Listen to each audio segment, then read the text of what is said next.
Ito pang isang malaking kababalaghan ngayon mga kaibigan. Itong balita na sinasabing itong si JB Sebastian, isang high profile inmate, namatay nung Sabado dahil daw po sa sakit na COVID. Kung matatandaan ninyo, nasagap ko agad itong balitang ito, maaga pa lang after lunch yata mga kaibigan. At ipinost ko na yung balita sa aking Facebook na di umano patay na itong si JB Sebastian at sinasabing ang ikinamatay daw COVID-19. Pero the following day walang lumabas na balita. Di ba? Kahapon lang lumabas, ngayon lang palang araw na ito, lumabas yung mga istorya na may mga nagawa ng istorya, yung mga periodiko sa online na lang tayo nagbabasa ng mga balita Ngayon, ang sinasabi po, namatay daw ito sa sakit na COVID. Ang katunayan, may pinakikitang yun daw yung abo nakalagay sa plastic, kahon na may nakabalot sa plastic. Yun daw yung, tapos may pangalan na sinulat ng kamay, pangalan ni JB Nino Sebastian. Ngayon, ito'y litrato doon sa sa crematorium sa Dasmariñas, Cavite, mga kaibigan. Ngayon, ang sinasabi sa balita, few weeks ago, ito daw si Sebastian, dinala sa Site Hari kung tawagin. Isang COVID facility sa loob ng New Bilibid Prison. Matapos daw magpakita ng mga simptomas ng virus. Pero ito ang nangyari po, walang maipakitang autopsy o nagsagawa ng autopsy. Nakakatakot po ito At ang pasabay nitong balitang ito, natuklasan na merong mga iba pang inmates na sinasabing namatay daw sa COVID dyan sa Muntinlupa. Hindi lamang itong si JB, magmula nung Mayo yata hanggang Hunyo. At ngayon, ito pinakahuli, itong si JB Sebastian. Sino ba ito? Para sa mga hindi na nakatatanda, konti lang yan. Pero sa abroad, marami nakikinig sa atin. Baka hindi nyo na natatandaan kung sino si JB Sebastian. Siya po ay kabilang dun sa Bilibid 19. Sino itong Bilibid 19? Ito yung 19 na preso na tumistigo labang kay Senator Laila de Lima na nagsangkot kay dating senadora kay Senadora Laila de Lima sa negosyo ng droga, mga kaibigan. So ngayon, itong mga ito tumistigo sa kasalukuyang administrasyon. Nung nakaupo na si Presidente Duterte, mga kaibigan. Pero itong si Sebastian, tandaan ninyo, ang naging kaso nito, kaya ito nakulong sa New Bilibid Prison, dahil sa kasong kidnapping for ransom. Yan ang kaso niya. At saka, carjacking. Mga kaibigan. Noong 2009. Ngayon, ito ngayon ang lumalabas na mga sa pantaha tuloy ng mga tao. Siyempre, high profile na inmate yan. At saka meron pang ginawang parang documentary sa loob ng Muntinlupa. At ipiniture yan, di ba? Doon sa mga nakatatanda na ito'y tumistigo sa Senado, mga kaibigan, matalino Magaling magsalita. English. At doon sa documentary, ang nag-i-interview sa kanya, British. Journalist. Ayan, hanggang ngayon, nasa YouTube pa yan. Makikita nyo, intelihente itong taong ito eh. Ngayon, dahil sa pagkamatay nito, mga kaibigan, merong mga naghihinala. Alam mo na, yung, kung tawagin sa English yan eh, conspiracy theory. Kasi nga, itinago yung pagkamatay. Yung pong asawa, balita ko, nagpunta ron eh. Nagmumumura dun eh. Dahil ayaw ipakita doon sa asawa yung pong bangkay. Kung talagang patay na ito. Di ba, dapat kukumpirmahin ng isa sa pinakamalapit na kamag-anak. Di ba? Sasabihin niya kung ito nga yun. Di ba? Ngayon, ang dahilan daw, sabi naman itong si Bandag, yung nakadistino dyan na pumalit kay Paeldon, yung Bucor director. Ang sabi niya, COVID nga eh.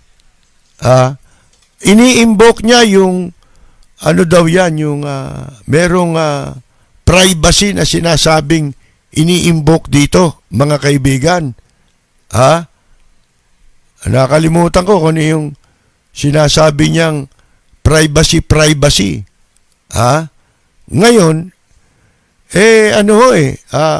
ang isa pa sa napanood ko kanina sa television, yung in-interview yung yung crematorium. Ang sabi nung empleyado ron, hindi na namin nakita yan. Basta yan dinala rito, maraming pulis dyan sa labas. Ngayon, nakalagay sa cadaver bag. Nilalagyan ng bangkay, yung supot ng bangkay. At yun mismo, hindi na raw nila nakita, sinunog na nila. Mga kaibigan, napakalaking katarantaduhan po ito. Huwag mo sabihin COVID ang kinamatay niyan. At dahil COVID ang kinamatay niyan, hindi mo na kailangang isa-ilalim yan sa autopsy, mga kaibigan.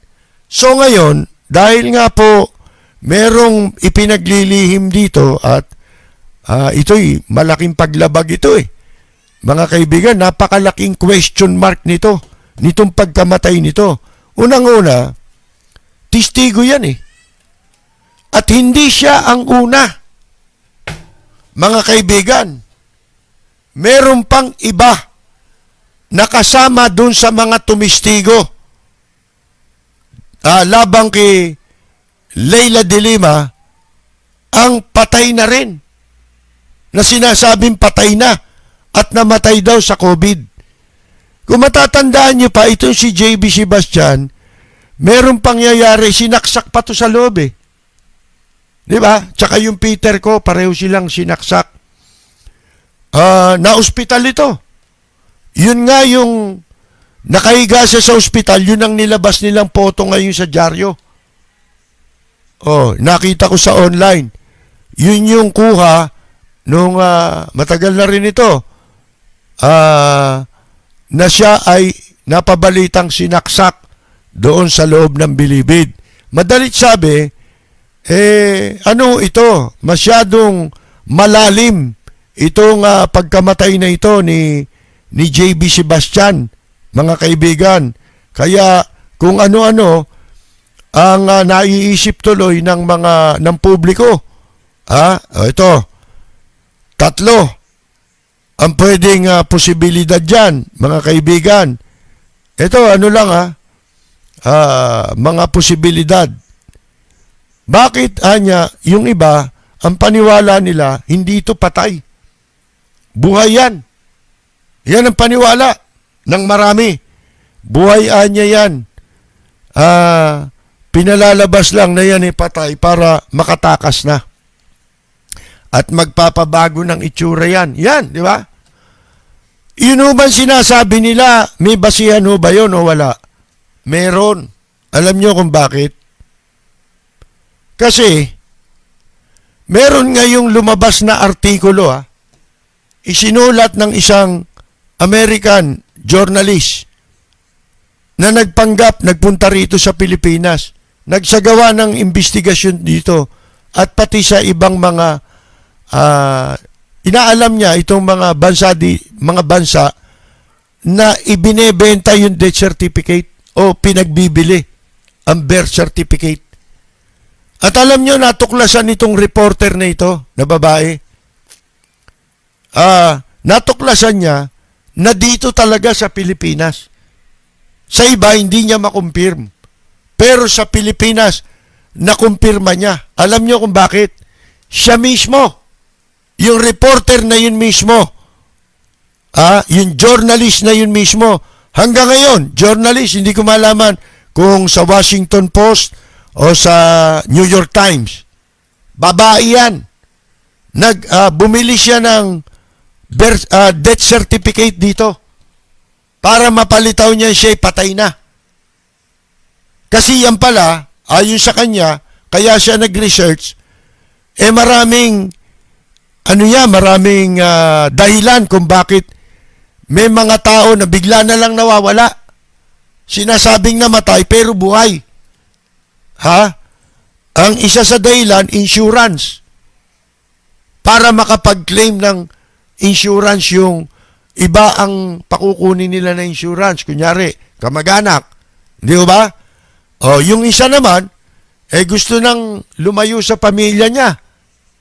Di ba? Gusto nang iwanan yung pamilya. So, nagpapanggap na namatay dito sa Pilipinas na aksidente. Pero sa katotohanan, buhay yun. Binayaran lang meron siyang mga babayaran tao para magawa niya yung makakuha siya ng death certificate. Ngayon, possible yun. Possible. Pero meron pang dalawa, di ba, na pwedeng maging dahilan ng pagkamatay nito. Yung isa naman, may kaugnayan dun sa kanyang ginawang pagtistigo. May kaugnayan pa rin dun sa kanyang pagtistigo. Maaring siya ay pinatay. Sinadya ang pagpatay talaga sa kanya. Pinlano. Para, kasi kung ang pagbabasihan mo lang yung pinalsipika yung pagkamatay, hindi ho yun gagawin ng mga tao kung siya ay inutusan para idiin si De Lima. Di ba? Kung inutusan siya para idiin si De Lima, ba't pa natin bubuhayin ito? Di tuluyan na natin ito. Bakit ko pa pakakawalan yan? Kung dumating ang araw, magsasalita yan. Dahil buhay pa yan eh. Di ba? Sino makapagsasabing hindi makapagsasalita yan? Possible yung sinasabi, yung bang speculation na yun, possible yun. Kaya lang, dangerous yun para dun sa mga kung totoo na talagang pinilit lang sila na idiin si De Lima, magsalita ng hindi totoo. Darating at darating ang araw, pagbabayaran nila yung sinabi nilang yun, mga kaibigan, at saka yung nag-utos sa kanila, lalo ngayon. Hindi ba merong ginagawang pag-iimbestiga ang International Criminal Court laban sa mga human rights violation na nangyari at nangyayari sa Pilipinas mula nung maluklok sa pwesto si Presidente Duterte. Alin yung mga human rights violation? Una na yung mga sa drugs, di ba? Drug-related din yung kay De Lima eh. Siyempre, halimbawa, natatandaan naman ninyo, nung Biyernes lang, binanggit natin yung sinabi nung bagong katatalaga ngayon na Associate Justice ng Supreme Court na si Associate Justice Padilla, yung babae. Ano sabi niya? Nung in-interview sila ng Judicial and Bar Council para sa kanilang appointment sa Supreme Court. Lahat ng kandidato tinanong. Ang tanong, isa lang naman tatanong doon kung ano yung tinanong sa isa, kung 3 katanungan yun din ang itatanong sa ibang kandidato. O ano tinanong? Yung tungkol doon sa International Criminal Court, yung pag-alis ng Pilipinas, yung pag-withdraw ng administrasyon ni Presidente Duterte sa ICC. Ano sagot ni Associate Justice Padilla? Ang sabi niya, hindi nila pwedeng takasan yun. Mananagot sila ron. Kasi yung pag-withdraw nila, ginawa nila after na masampahan na sila ng reklamo sa International Criminal Court.